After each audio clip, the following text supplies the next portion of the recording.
Muy buenas tardes, mi nombre es Dariela Flores, soy de la carrera de odontología, está en la clase de primeros auxilios 1 y bueno, hoy vamos a hacer una presentación del tema de primeros auxilios.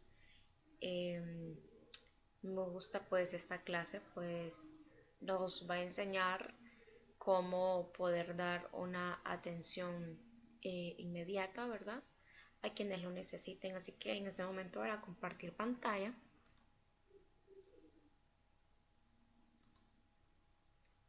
para que podamos hablar un poco de este tema.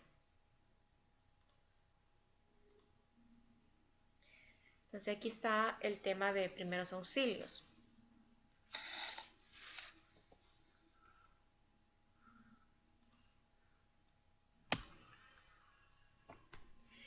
Para empezar vamos a hablar sobre la evaluación primaria y secundaria. Entonces tenemos que saber qué son los primeros auxilios. Si estamos hablando de este tema, creo que nos define muy claramente los primeros auxilios, que es cuando hablamos de evitar un problema o una tragedia, ¿verdad? Ante un suceso de un accidente o una situación o escena de peligro que se encuentre otra persona, ya sea un familiar, amigo, vecino, o de repente vayamos por la calle y encontremos un accidente y veamos que estamos en la capacidad de poder ayudar a esa persona como socorristas, entonces poder realizar algunas maniobras. Entonces esos son los primeros auxilios, evitar una tragedia, ¿verdad? A raíz de un problema o un accidente, lo podemos llamar así. También los primeros auxilios se dan con una o dos más personas que se encuentren a nuestro alrededor, que comúnmente les podemos llamar pacientes. Y esto nos va a indicar muchas observaciones evidentes para poder ayudar a las personas. Entonces más adelante vamos a ir viendo paso a paso de cómo vamos a ir a ayudar a esa persona. ¿Para qué son los primeros auxilios?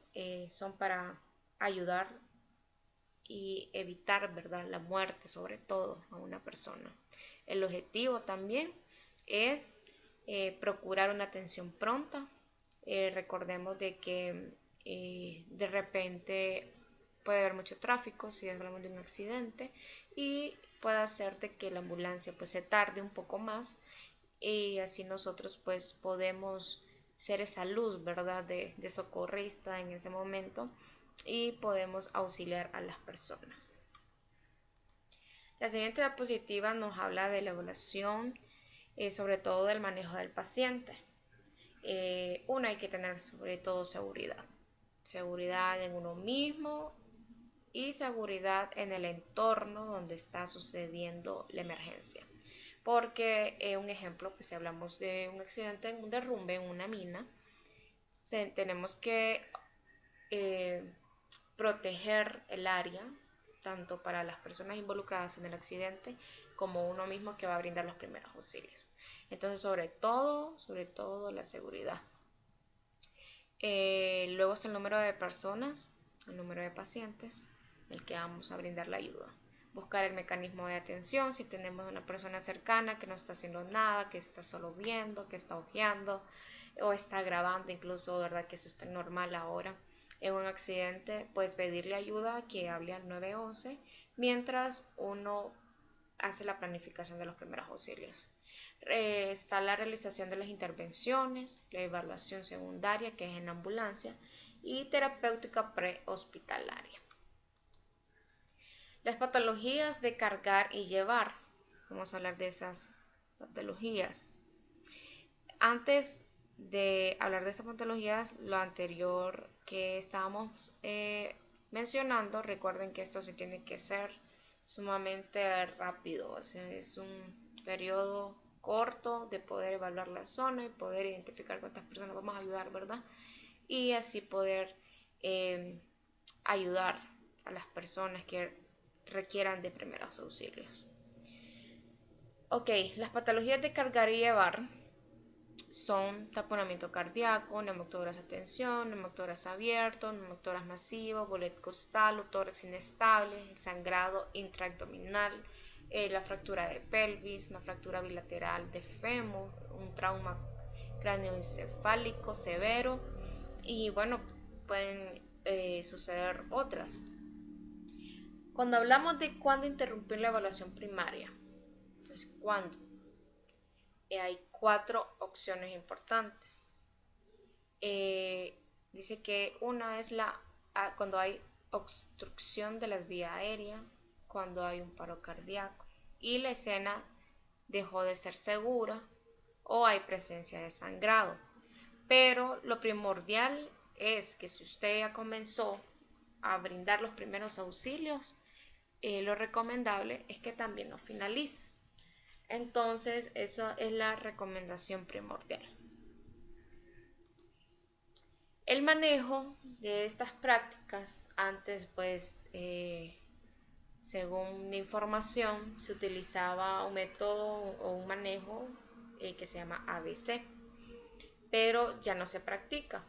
Ahora se practica CABC, que es el control de sangrado, el control vía aérea, control de ventilación y control de circulación.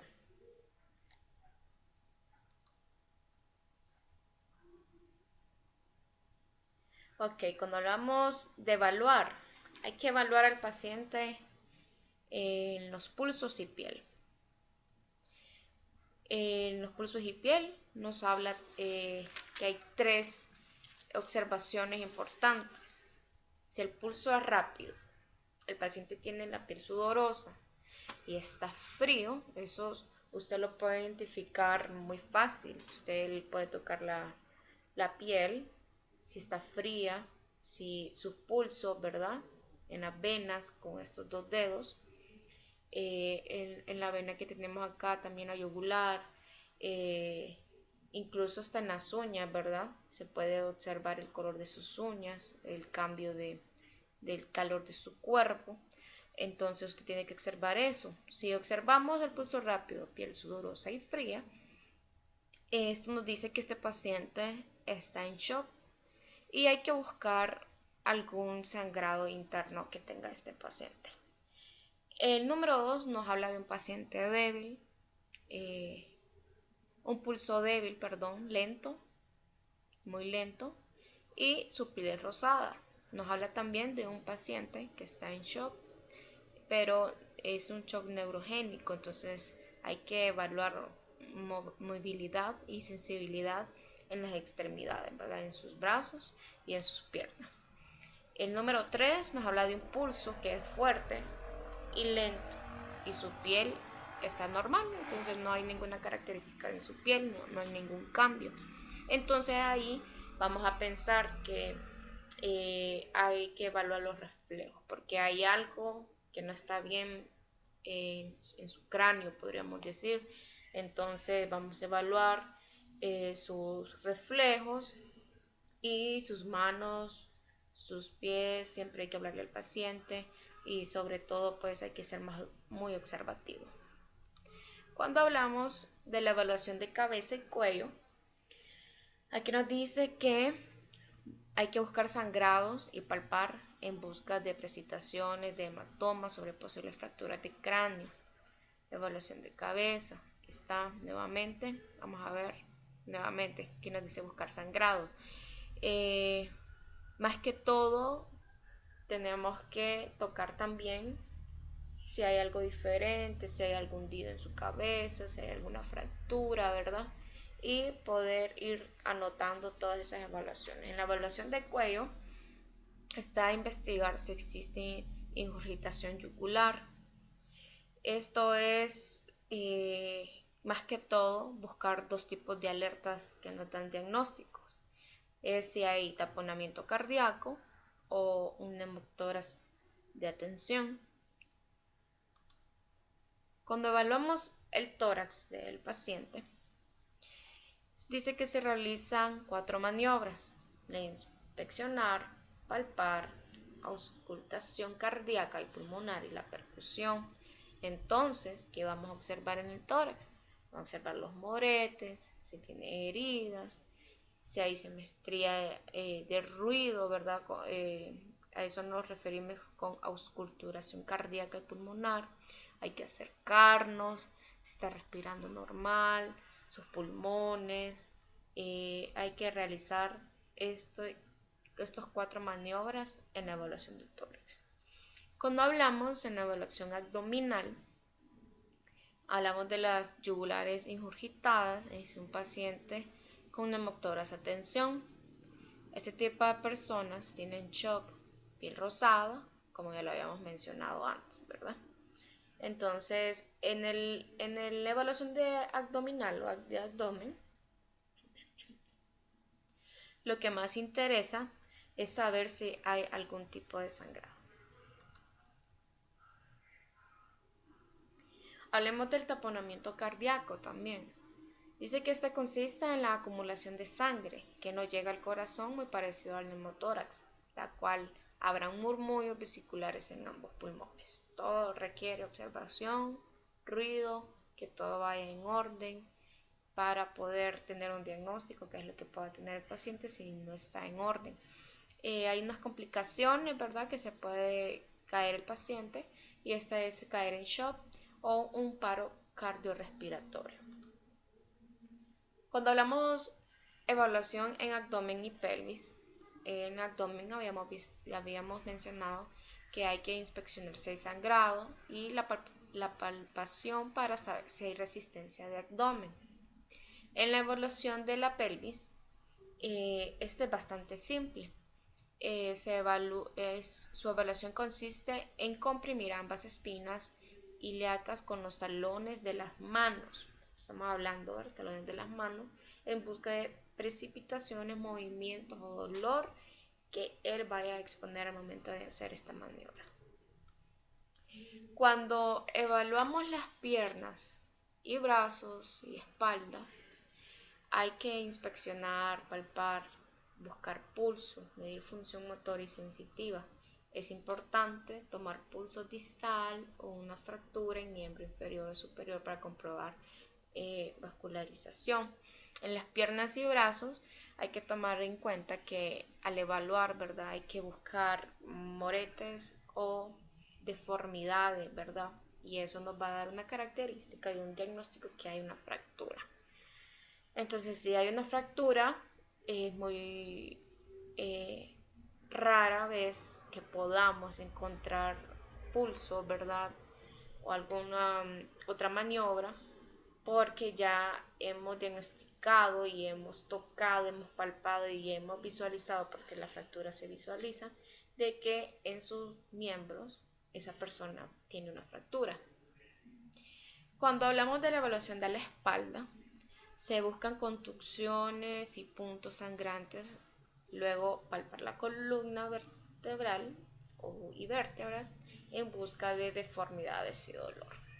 Entonces, en espalda la evaluación es como cuando lo mantenemos en una tabla. Entonces, inspeccionar los fluidos sanguíneos, vamos a palpar toda la línea, ¿verdad?, media de la columna, y ahí poco a poco vamos a ir tocando si hay alguna deformidad, alguna de este paciente o de esta persona. Asimismo, vamos a hablar del examen neurológico, que se compone de 3 maniobras. Estamos hablando de la escala de Glasgow. Cuando hablamos de la escala de Glasgow, es observar de la persona sus ojos, número 1. ¿Qué vamos a observar en esa persona, en sus ojos? Si está ausente, estímulo doloroso, estímulo verbal y espontáneo. En el verbal, usted tiene que hablarle siempre al paciente para que no pueda decaer o perder el conocimiento. Puede estar ausente, puede ser incomprensible, puede tener palabras confusas, puede tener conversaciones confusas y puede estar orientado. En tercer lugar, en la escala de Glasgow también hay que evaluar lo motora, el sistema motor. ¿Qué hablamos de esto? Que hay que observar si está ausente, extensión al dolor, si tiene algún dolor, flexión anormal o flexión al dolor, localizar el dolor y sobre todo que el paciente obedezca las órdenes. Es decir, si yo le digo al paciente, por favor, mueva su brazo, levántelo, él reaccione, ¿verdad?, a todas las indicaciones que se le está dando en ese momento. De lo contrario, sabemos que si no obedece alguno, ¿verdad?, el paciente, como por ejemplo, si le decimos al paciente mueva los dedos de los pies y las manos, que es lo más indicado decirle al paciente que haga. ¿Por qué? Porque si no lo hace, si quiere decir que hay una dificultad, hay lesiones en la columna, una lesión lumbar, eso sería identificarlo de manera más rápida, diciéndole que mueva sus dedos de las manos y de los pies.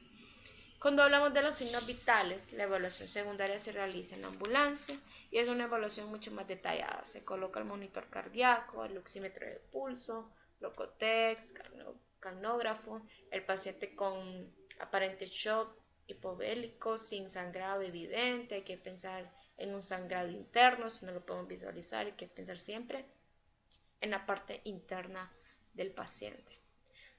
La terapéutica de un paciente con trauma la terapéutica de un paciente es canalización con Ringer lactato, solución Hartmann, o sea, el acceso de paciente con trauma cráneoencefálico. El otro es oxigenoterapia, el control de sangrado sobre todo, ¿verdad? Eso es sumamente importante. Y reportar a un centro médico. Así que espero que les haya gustado un poco el resumen de este tema. Haber aprendido un poco cuáles son las atenciones también. Me gustaría compartir las prioridades, ¿verdad? Prioridades de atenciones en el momento que nos encontremos en un accidente. Hay varios tipos de accidentes. Puede existir un accidente en su casa, en la calle, en una mina, en tantos lados, ¿verdad?, que uno de repente puede ser útil para poder ayudar a las personas. Las prioridades primeras pues serían los paros cardiorrespiratorios, ¿verdad?, o las heridas. En segundo atención tendríamos las quemaduras graves o las lesiones en la cabeza sobre todo. Una tercera atención serían las fracturas, contusiones o las quemaduras leves. Y las cuartas pues serían las defunciones. Dejamos por último las defunciones porque no podemos atender a un muerto. El muerto ahí está, se murió, ya no necesita de nosotros, es lamentable, sí, pero hay otras personas alrededor que necesitan las atenciones y hay que saber cuáles son las prioridades para poder salvarle la vida al que más necesita, al grado que más necesita. Y como a veces son los accidentes, pues de repente es muy difícil, ¿verdad?, pensar, pero hay que tener el control para poder manejar la situación y estar seguro de que podemos ayudar y mantener la seguridad en el lugar y realizar nuestro plan de primeros auxilios de la mejor manera. Así que espero que esta información les haya gustado, sobre todo de que sea ayuda para que lo puedan realizar o enseñárselo, ¿verdad?, también a otra persona y así pues tener un contenido de ayuda, que esto es muy vital, ¿verdad?, tener conocimiento de ello. Así que recuerden, mi nombre es Darila Flores de la carrera de odontología y este es de la clase de primeros auxilios. Muchísimas gracias.